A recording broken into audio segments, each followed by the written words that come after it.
Sponsored by SKF Oncology.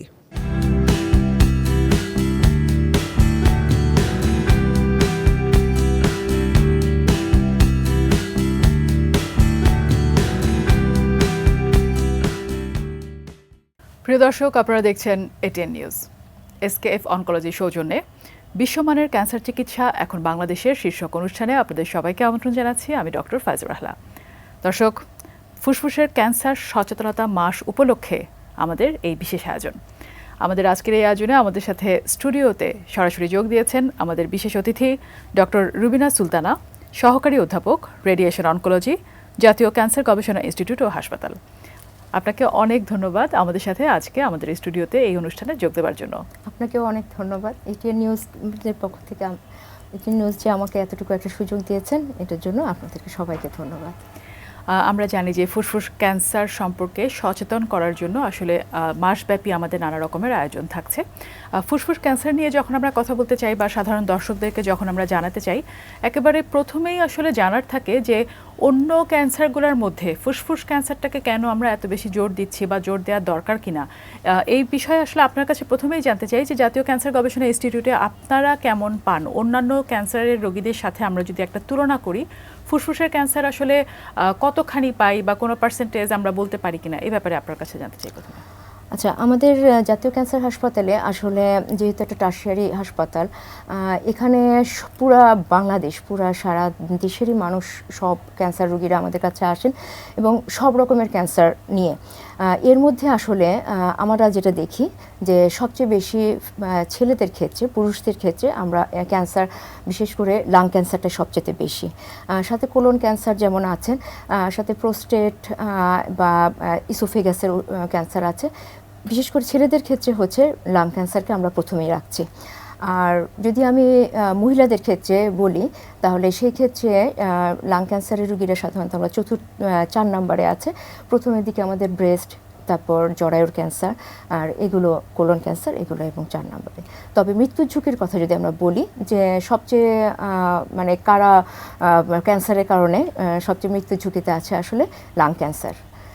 সেটা কি পুরুষ এবং মহিলা? পুরুষ মহিলা আমার কাছে মনে হয় যে সেম, উভয়ের ক্ষেত্রেই লাং ক্যান্সার। তার মানে পুরুষদের ক্ষেত্রে আমাদের ইনসিডেন্সটা বেশি। এটা যেমন গোবোক্যান যদি আমরা চিন্তা করি, এখানে আসলে বলা আছে যে পার ইয়ারলি 11.6%, আর ফিমেলদের ক্ষেত্রে 4.8%। যদি আমরা দেখি যে ফুসফুস ক্যান্সার যেহেতু 1 নম্বর ক্যান্সার, এর পেছনে পুরুষদের ক্ষেত্রে এর পেছনে কারণগুলো কি বলে আপনি মনে করেন? কেন এটা আসলে একেবারে প্রথমে থাকছে বা থাকলো? আচ্ছা, এটার মধ্যে আসলে সবচেয়ে পরিচিত কারণ যেটা সবসময় আমাদের বাংলাদেশের মানুষদের স্মোকিং করা, বিশেষ করে ধূমপানটা সবচাইতে বেশি। মানে একটা আমার কাছে মনে হয় যে খুব আর্লিতেই তারা ধূমপানে আসক্ত হয়ে যায়, এবং এটাকে সবসময় ধূমপান এবং তামাক জাতীয় পদার্থ খাওয়া, তো সবচেয়ে বেশি হচ্ছে ধূমপান, তার সাথে তামাক জাতীয় পদার্থ যখন আমরা খাই তখন এটার প্রতি। সাথে হচ্ছে আমাদের দেশের আসলে বায়ু দূষণটাও অনেক বেশি, আমাদের লাইফস্টাইলটা, আমরা স্বাস্থ্যকর পরিবেশে যেমন থাকি না তেমন স্বাস্থ্যকরভাবে আবার চলাফেরা করি না। সাথে আমি যদি বলি যে বায়ু দূষণের কারণ আমাদের কলকারখানার যে দূষণ, যানবাহনের দূষণ, এগুলো তো আছেই। ধূমপান যে শুধু আমরা নিজেরা স্মোক করলেই যে এটার একটা ইফেক্ট আছে, আবার আমরা প্যাসিভভাবে যেটা বলি যে আশেপাশের ধূমপানকারীদের কাছ থেকেও কিন্তু আমাদের বিশেষ অনেক ঝুঁকি। সাথে আরও কিছু কারণ আছে। কারণগুলোর মধ্যে যদি আমি বলি যে সবচেয়ে বড় কারণ যেটা হচ্ছে জেনেটিক মানে হচ্ছে যে যদি বংশগতভাবে কারো হয়ে থাকে, যদি এটাকে বলি ফার্স্ট জেনারেশন বা বাবা মা ভাই বোন, একদম ফার্স্ট জেনারেশন যারা, তাদের ক্ষেত্রে কিন্তু যদি রিলেটিভ তাদের ফুসফুসে ক্যান্সার আক্রান্ত হয়, তাদের হওয়ার ঝুঁকিটা কিন্তু ফার্স্ট রিলেটিভদের বেশি। জেনেটিক কারণ এটা।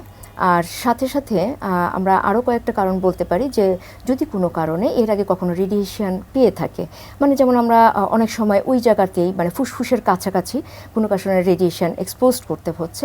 কী কারণে? হয়তো বা সে আগে কখনো ব্রেস্ট ক্যান্সার ছিল, তাহলে তাকে রেডিওথেরাপি, বা লিম্ফোমা ছিল, বা আমাদের এই জায়গাটা আমরা যখন হেড অ্যান্ড নেক ক্যান্সার মানে নাক কান গলার দিকে যখন আমরা রেডিওথেরাপি দিই, পরবর্তী সময় হয়তো বা দেখা যায় যে এটা আবার সেকেন্ডারি একটা লাং ক্যান্সার হিসেবে দেখা দেয়।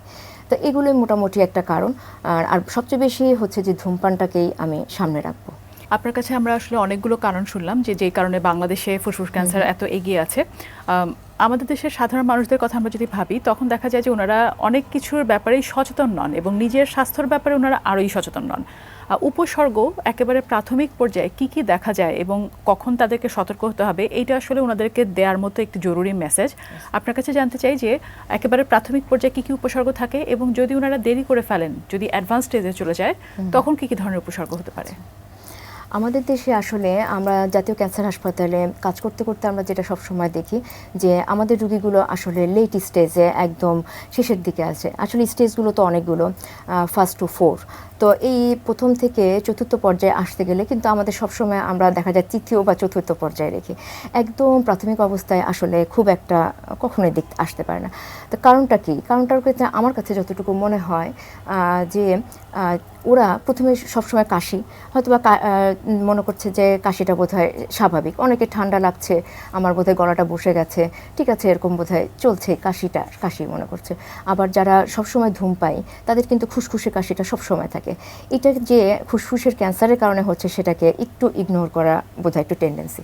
সাথে ধরেন কাশি হচ্ছে, একটু শ্বাসকষ্ট, এটাকে তারা যেটা মনে করছে আমাদের যে শ্বাসকষ্ট সাধারণত যে সিওপিডি বলে, মানে নর্মাল যেই, অথবা টিবি রোগ, এই কারণে, বা যক্ষা যেটাকে বলে, যক্ষার কারণে কিন্তু কাশি হয়। বিশেষ করে আমাদের ক্যান্সারের উপসর্গ এবং কিছু যক্ষা বা নর্মাল যেই অন্যান্য ঠান্ডা কাশির উপসর্গ কিন্তু কাছাকাছি একই। তো এই ক্ষেত্রে ওরা যেটা করে সেটা মনে করে যে এটা মনে হয়, বিশেষ করে আপনার গ্রামাঞ্চলে ওনারা বলছে আচ্ছা এটা তো আমার মনে হচ্ছে যে আমার ঠান্ডা, আমার এটা নর্মাল একটা কাশি, এরকম তো আমার অনেক দিন থেকেই আছে, ঠিক আছে এটা কোনো ব্যাপার না। কিন্তু এরকম হতে হতে আস্তে আস্তে যখন পর্যায়টুকু একটু বৃদ্ধি পেতে থাকে তখন একটু বুকে ব্যথা শুরু হয়, একটু এক্সটেনশন করলে বুকে ব্যথা হচ্ছে, বা লং স্ট্যান্ডিং কাশি হচ্ছে, 3 মাসের বেশি কাশি, যেটা নর্মাল অ্যান্টিবায়োটিকে কাজ করছে না, তাহলে তখনই কিন্তু আসলে মাথায় চিন্তা করা উচিত যে কেন আমার ভালো হচ্ছে না।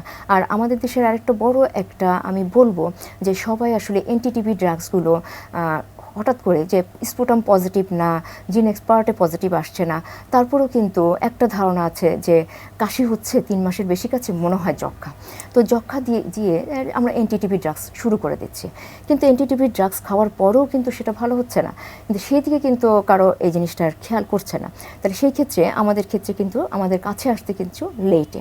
আচ্ছা, আরও কিছু লেটে আমি যদি বলি তাহলে সেই ক্ষেত্রে প্রথম যে কাশি, জ্বর, ঠান্ডা সেগুলো থাকলো, বুকের ব্যথা থাকলো, সাথে আরও কিছু হচ্ছে শ্বাসকষ্ট, কাশিতে মাঝে মাঝে আবার রক্তও আসতে পারে, সে কিন্তু আবার টিবির সাথেও একটু কাছাকাছি মিলে যাচ্ছে যক্ষার সাথে, তার কাশির সাথে আবার রক্ত। এরপরে যদি আরেকটু বেশি হয় তাহলে সেই ক্ষেত্রে হচ্ছে গলার স্বরটা একটু চেঞ্জ হয়ে যায়, মানে হচ্ছে স্বরটা একটু ভেঙে যায়, যদি কোনো নার্ভ যদি ইনভলভ হয়, বিশেষ করে রিকারেন্ট ল্যারেঞ্জিয়াল নার্ভ আমরা যেটা বলি, সেটা যদি ইনভলভ হয় তাহলেও কিন্তু আমাদের গলার স্বরটা কমে যাচ্ছে। এরপরে আরও আসে কি, আমাদের মুখটা একটু ফুলে যায়, যেটাকে আমরা বলি আমাদের ভাষায় যে এসবিসিও, সুপিরিয়র ভেনা ক্যাভাল অবস্ট্রাকশন, এটা হলে কিন্তু আমাদের গলাটা ফুলে গেল। আবার লিফ নোড যদি এনলার্জমেন্ট হয় তাহলে সেখানেও কিন্তু আমাদের গলা ফোলা, তাহলে এগুলো একটু আস্তে আস্তে লেট স্টেজ হচ্ছে। সাথে যদি আমি মনে করি যে আরও লেট স্টেজ, মানে হচ্ছে স্টেজ 4, তাহলে সেক্ষেত্রে কিছু সিমটম আসবে, মাথা ব্যথা, যদি ব্রেনের যদি রোগটা চলে গেল তাহলে আমাদের মাথা ব্যথা, বমি আসতেছে, সেটা দিয়েও আমাদের কাছে মাঝে মাঝে দেখা যায় যে উল্টাভাবে ডায়াগনোসিস হয়ে আসে, মানে মাথা ব্যথা থেকে ব্রেনের আমরা একটা এমআরআই করলাম, সেখানে মেটস দেখে কিন্তু উল্টাভাবে দেখলাম যেটা কোথা থেকে আসতে পারে, সেখানে কিন্তু দেখলাম লাং। তাহলে এইটা আবার যদি আরও বেশি হয়, বোনসে চলে যায়, মানে হাড়ে চলে যায়, তাহলে হাড়ের ব্যথা। তাহলে মোটামুটি আমাদের কাছে মনে হয় প্রথমটা হচ্ছে শ্বাসকষ্ট, কাশি, বুকে ব্যথা এবং কাশির সাথে রক্ত, এবং সবচেয়ে বড় কথা হচ্ছে লং টাইম, যেটা আমার অ্যান্টিবায়োটিকে কাজ শেষ হচ্ছে না, ভালো হচ্ছে না। এই যে লক্ষণগুলো আপনি বলছেন এবং আপনি বললেন যে অনেক সময় এখন দেখা যায় যে যক্ষার ওষুধ দিয়ে দেওয়া হচ্ছে, এই যে যক্ষার ওষুধ, যক্ষা না পাওয়ার পরেও যক্ষার ওষুধ দেওয়া হচ্ছে, এই ব্যাপারটা কি আরও বেশি তার ক্যান্সারগুলোকে আরও অ্যাডভান্স করে ফেলে কিনা, বা এটার কোনো প্রভাব পড়ে কিনা?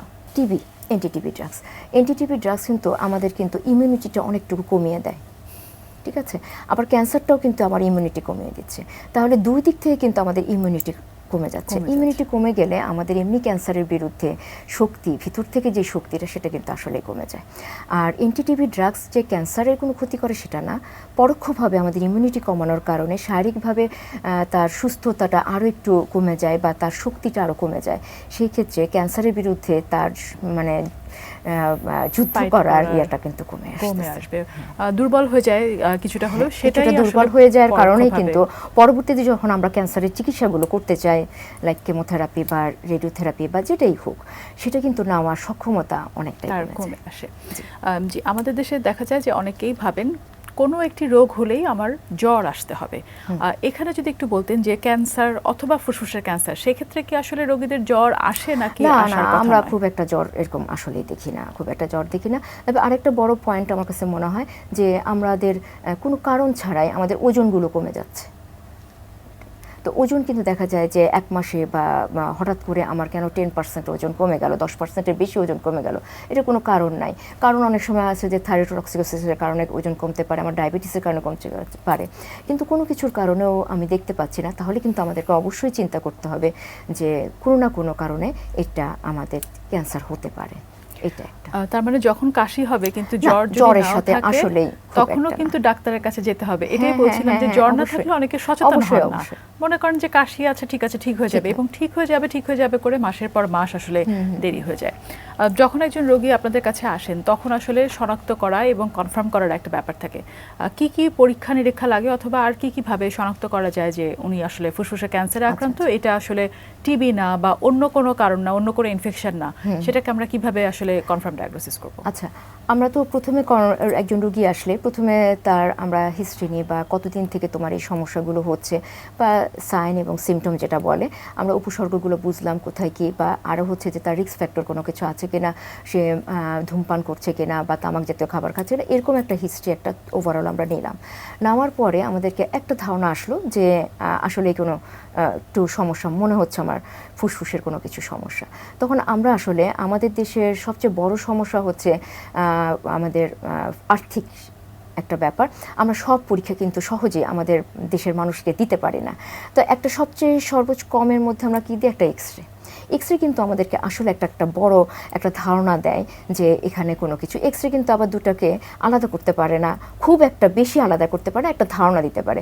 আলাদা কেমন, যে এটা যে ফুসফুসে নর্মাল আমাদের একটা নিউমোনাইটিস হলো বা সিওপিডির একটা ব্যাপার হলো নাকি ক্যান্সার, তবে একটা ধারণা দিচ্ছে যে হ্যাঁ এখানে তোমার একটা চাকার মতো কোনো কিছু আমি দেখতে পাচ্ছি। বা যখন লিফ নোডগুলো একটু বড় হয় তখন কিন্তু আমরা একটু মেডিয়াস্টেনাম যেটা মাঝখানে আমরা দেখি সেটা একটু ডাইলেটেশন, মানে একটু বড় দেখা যায়, একটা ধারণা দিল। কিন্তু এটা কিন্তু আমাকে ডেফিনিট কোনো কিছু দেখালো না। তাহলে দেখা করার জন্য আমরা সাধারণত বিশেষ করে আমরা সিটি স্ক্যান বলি, চেস্টের একটা সিটি স্ক্যান উইথ কন্ট্রাস্ট। তো এই কন্ট্রাস্ট সিটি স্ক্যান করলে কিন্তু আমরা অনেকটুকু ধারণা পেয়ে যাই যে এখানে একটা কার্সিনোমা হতে পারে বা ক্যান্সার হতে পারে। আচ্ছা, এটার একটা ধারণা পেলাম। ধারণার পরে তখন আমরা কি করি, এটার আমরা মানে ফাইনাল ডায়াগনোসিসে যদি আমরা যেতে চাই, তাহলে ফাইনাল ডায়াগনোসিসের জন্য সবচেয়ে বেশি প্রচলিত আছে কিন্তু এফএনএসি, সিটি গাইডেড এফএনএসি যেটা বলে, মানে ফাইন নিডল অ্যাসপিরেশন। তো এখান থেকে কিন্তু আমরা একটা সাইটোলজি পরীক্ষা করতে পারি। আবার স্পুটাম থেকেও কিন্তু করা যায়। তো স্পুটাম থেকে করা যায় যদি এটা ব্রঙ্কিয়াল এরিয়াতে বা একদম সেন্ট্রালি থাকে, তাহলে আসলে স্পুটাম থেকে বা মানে এটাকে আমরা পেতে পারি। কিন্তু যদি এটা আমার লাংসের বাইরের দিকে থাকে, জাস্ট যেটাকে বলে পেরিফেরিতে, তাহলে কিন্তু আমরা স্পুটাম দিয়ে কিছু পাচ্ছি না। তাহলে সেই ক্ষেত্রে একটা সিটি স্ক্যানটা আমাকে অবশ্যই করতে হলো। আমি ফাইন নিডল অ্যাসপিরেশন করলাম, কিন্তু ফাইন নিডল অ্যাসপিরেশন আমরা খুব একটা বলি না। আমাদের ক্ষেত্রে যদি আসে আমরা অবশ্যই বলি core needle biopsy. Core needle বায়োপসির একটা কারণ আছে। আমি ফাইন নিডল অ্যাসপিরেশন যে এফএনএসি করলাম, সেখানে কিন্তু খুব অল্প পরিমাণ একটা আসলো, টিস্যুটা যেটা আসলে খুব পরিমাণ আসলো না। সেই ক্ষেত্রে আমরা কিন্তু ভুল ডায়াগনোসিস হতে পারে, হয়তো বললো যে ক্যান্সার নাই তোমার, এটা একটা। আরেকটা হচ্ছে যে কোন টাইপের ক্যান্সার হলো, মানে লাং ক্যান্সার, সেটাও কিন্তু সম্পূর্ণ আমাদেরকে দিচ্ছে না। তাহলে আমাদের আমি অ্যাডভাইস করব, যদি আমরা আসলেই জানি যে হ্যাঁ এটা চিন্তা করছি, তাহলে রুগীকে 2 রকমের পরীক্ষা না দিয়ে এফএনএসি, তারপরে আবার আমি কোর বায়োপসি, 2বার তাকে ইনভেসিভ প্রসিডিউরে না যেয়ে একবারে কোর বায়োপসি করা, সিটি গাইডেড কোর বায়োপসি আমি অ্যাডভাইস করতে বলবো সবাইকে। আর এরপরের অংশগুলো যে হ্যাঁ আমি পেলাম, এটা পাওয়ার পরেই কিন্তু আমাদের হিস্টোপ্যাথোলজি একটা বলে যে কোন টাইপের ক্যান্সারটা হলো বা লাং ক্যান্সারটা হলো, এটা একটা। এটার পরে আসলো যে আমি এরপরে আরও কিছু আছে, যেমন এন্ডোবনক্রিয়াল আল্ট্রাসাউন্ড করে ব্রনকোস্কোপির মাধ্যমে এটা কিন্তু আমরা ফাইন নিডল বায়োপসি করতে পারি যদি এটা সেন্ট্রালি থাকে। এই পরীক্ষাগুলোর মাধ্যমে আমরা প্রথম ডায়াগনোসিস। আর তারপরে আসতেছে আসলে স্টেজিং, মানে রোগটা আমাদের কতটুকু ছড়িয়েছে বা কতটুকু পর্যায়ে আছে। সাধারণ বাংলায় আমাদের দেশের মানুষরা বলে আমার রোগটা কত পয়েন্টে আছে, মানে তারা তো আর স্টেজ বলে না, পয়েন্ট মানেই তারা জানতে চায় আসলে কতটুকু পর্যায়ে আছে। সেটার জন্য কিন্তু আসলে আমাদের অনেকগুলো পরীক্ষা করতে হয়।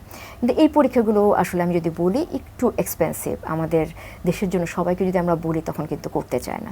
তো আমরা সাধারণত যদি আমি বলি যে আসলে ডায়াগনোসিস করতে গেলে বা স্টেজিং করতে গেলে আমরা কি করব, আমরা whole body PET CT scan হচ্ছে আসলে আইডিয়াল। তো whole body PET CT scan যদি আমাদের সরকারিভাবে করি আমরা, তাহলে 35,000 টাকার মতো লাগে। আবার যদি আমরা প্রাইভেট করি 55 বা 60,000 টাকা। এটা কিন্তু অনেক এক্সপেন্সিভ হয় আমাদের সাধারণ মানুষের জন্য। তখন আমরা অল্টারনেট কী করি? অল্টারনেট আমরা ওই যে বুকের যে সিটি স্ক্যানটা করলাম, তাহলে আমরা পেটের জন্য পেটের সিটি স্ক্যান করতে পারি, মানে যেটা হচ্ছে অ্যাবডোমেনের সিটি স্ক্যান।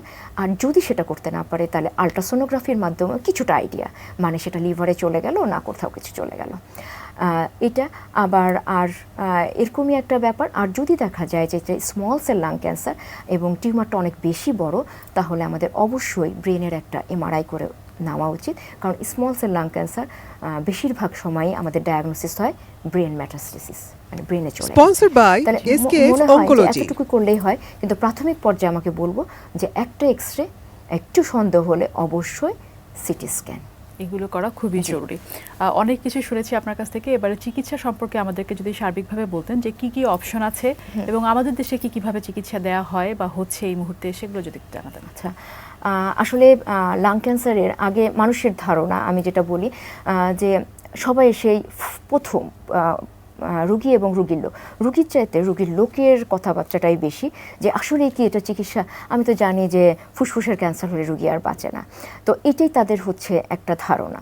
তো আমাদেরকে আসলে তাদেরকে বুঝাতে অনেক কষ্ট হয় যে এখন আর আগের দিন নেই, এখন আগের দিন নেই। যেমন আমাদের আর্লি ডায়াগনোসিস হচ্ছে, তেমন আমাদের দেশে আমি বলবো যে সব রকমের চিকিৎসা এখন সম্ভব। এটা আমরা আসলে গর্ব করেই বলতে পারি যে সব রকমের চিকিৎসা সম্ভব। যেগুলো অপশন আমাদের ক্যান্সারের জন্য, লাং ক্যান্সারের জন্য আছে, সব অপশনই আমাদের বাংলাদেশে আছে। আমি যদি বলি যে আমি যদি চিকিৎসা করে ভালো করতে চাই, তাহলে আমাকে অবশ্যই early diagnosis is the must, মানে আমাকে সবসময় প্রথমে আর্লি ডায়াগনোসিস করতে হবে। আমি যদি এটা আর্লি ডায়াগনোসিস করতে পারি, ধরলাম আমি স্টেজ 1 বা স্টেজ 2 এর পর্যন্ত আমি যাই, তাহলে কিন্তু আমি রুগীটাকে প্রথম অপশন হচ্ছে অপারেশন। এবং আমাদের দেশে কিন্তু থোরাসিক সার্জন আছেন, আমাদের জাতীয়ভাবেও যেমন আছেন, প্রাইভেটেও তেমন আছেন। তারা কিন্তু খুব সফলভাবেই আমাদের লাংয়ের অপারেশনগুলো করছে। এই লাংয়ের অপারেশনগুলো লাংয়ের টিউমারের সাইজ অনুযায়ী আসলে বিভিন্ন রকমের অপারেশন করা যায়। কোথাও লোবেক্টমি করেন, কোথাও সিগমেক্টমি করেন, বা একদম নিউমেনিকটমিও করা যায়, বা ওয়েজ রিসেকশন বলে, বিভিন্ন টাইপের সার্জারির একটা টাইপ। সেটা হচ্ছে টিউমারের সাইজ অনুযায়ী, আমার রুগীর পারফরমেন্স স্ট্যাটাস অনুযায়ী বা তার লাং ক্যাপাসিটি কীরকম সেই অনুযায়ী ঠিক করা হয়। এবং আমাদের অপারেশনের টেন্ডেন্সিটাই থাকবে হচ্ছে নেগেটিভ মার্জিন, মানে পুরোপুরি কেটে ফেলা। এরকম যেন অপারেশন না হয় যে আমি কিছু রেখে আসলাম আর কিছু অপারেশন করে ফেললাম, তাহলে না করাই ভালো। আচ্ছা, এরপরে আমরা অপারেশনের অংশটা শেষ। তারপরে আমার যখন স্টেজটা একটু বাড়তে থাকে, তখন কিন্তু আসলে অপারেশন করা সম্ভব না। তাহলে সেই ক্ষেত্রে আমাদের অপশনটা কি? সেই ক্ষেত্রে আমরা বলি যে কনকারেন্ট কেমো রেডিয়েশন, মানে রেডিওথেরাপির সাথে কেমোথেরাপি, এবং সাথে আমরা অ্যাডজুভেন কেমো দিতে পারি বা নিউ অ্যাডজুভেন কেমো দিতে পারি। তো কেমোথেরাপির আবার 3টা পর্যায়। আমি যদি মনে করি যে সার্জারি করব কিন্তু টিউমারটা একটু বড়, একটু বোধহয় কেমো দিয়ে দিলে ভালো, তাহলে সেই ক্ষেত্রে নিউ অ্যাডজুভেন কেমো দেওয়া যায়। বা নিউ অ্যাডজুভেন মানে হচ্ছে অপারেশনের আগে আমি যে ট্রিটমেন্টটা করলাম, সেখানে আমি নিউ অ্যাডজুভেন কেমো দিতে পারি, আবার নিউ অ্যাডজুভেন কনকারেন্ট কেমো রেডিয়েশনে দিতে পারি। এটা দেওয়ার পর সার্জন দেখলো যে না, আমি এটা অপারেবল এবং নেগেটিভ করে আমি পুরোপুরি অপারেশন করে আনতে পারবো, তাহলে আমরা তখন তাকে অপারেশন করে ফেললাম। যদি দেখা যায় যে এটা অপারেশন করা গেল না, তাহলে কনকারেন্ট কেমো রেডিয়েশনে পূর্ণ যেই ডোজটা আমরা এটা কমপ্লিট করব। তারপর যদি রোগীটাকে আমরা প্রথমে ডায়াগনোসিস করলাম এটা 3 or 4 যে এটা আসলে অপারেশন করা যাবেই না, তাহলে আমরা সরাসরি চলে গেলাম কনকারেন্ট কেমোরেডিয়েশন, যেটা হচ্ছে কেমোথেরাপি এবং রেডিওথেরাপি। এই চিকিৎসাটা আমাদের 1.5 মাস ধরে করে, প্রতিদিন সপ্তাহে 5 দিন, 2 দিন বন্ধ করে এবং সপ্তাহে আমরা কেমো করি। এবং এরপরে যেটা আছে কেমোথেরাপি। কেমোথেরাপির বিভিন্ন রকমের আমরা শিডিউল ব্যবহার করি, অনেক রকমের শিডিউল, এবং প্রতিটা নির্ভর করে হচ্ছে কোন রকমের ক্যান্সারের উপরে, কোন রকমের হিস্টোপ্যাথোলজি আমাদের এসছে। এখন হিস্টোপ্যাথোলজি আমাদের আসলে 2 রকমের, একটা হচ্ছে স্মল সেল লাং ক্যান্সার আর একটা হচ্ছে non small cell lung cancer. Small সেলের এক রকমের কেমোথেরাপি, নন স্মল সেলের আরেক রকমের কেমোথেরাপি বা ট্রিটমেন্ট প্রোটোকল আসলে টোটালি ডিফারেন্ট। এটার উপরে আসলে, এবং সাথে আমাদের অবশ্যই নিতে হবে রুগী আমার ফিনান্সিয়ালি কিরকম পারবে, সে আর্থিকভাবে আসলেই সম্ভব কিনা সেটা, এবং তার পারফরমেন্সটা মানে তার শারীরিকভাবে সে এই চিকিৎসাটা নিতে পারবে কিনা। আমি একটা হঠাৎ করে কেমো দিয়ে দিলাম, যদি নিতে না পারে তাহলে আমি দেওয়া উচিত না। আরেকটা জিনিস আমি আরেকটু ভালো করে বলতে চাই, সেই ক্ষেত্রে হচ্ছে এখন কিন্তু নতুন অনেক ট্রিটমেন্ট এসছে, যেটাকে বলে ইমিউনোথেরাপি বা টার্গেটেড থেরাপি। এগুলো কিন্তু বাংলাদেশে সম্ভব। সুতরাং আমি খুব গর্ব করেই বলতে পারি বাংলাদেশে সব সম্ভব আসলে। জি, রোগীর ওপরে নির্ভর করে আসলে অনেক রকম চিকিৎসা আছে, এবং যেটি আমরা আজকে বলতে চাচ্ছি যে বিশ্বমানের ক্যান্সার চিকিৎসা এখন বাংলাদেশে, আপনার কথার মাধ্যমে সেটাই আসলে আবার আমরা তুলে ধরতে পারলাম। আমাদের আজকের এই অনুষ্ঠানে এসে আমাদের দর্শকদেরকে এত কিছু জানানোর জন্য আপনাকে অনেক ধন্যবাদ।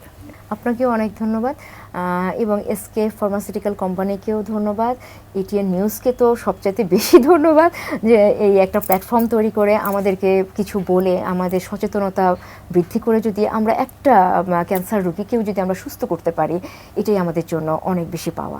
প্রিয় দর্শক, এসকেএফ অনকোলজি সৌজন্যে বিশ্বমানের ক্যান্সার চিকিৎসা এখন বাংলাদেশ শীর্ষক অনুষ্ঠান আজ তাহলে এ পর্যন্তই। ভালো থাকুন, সুস্থ থাকুন এবং দেখতে থাকুন এটিএন নিউজ।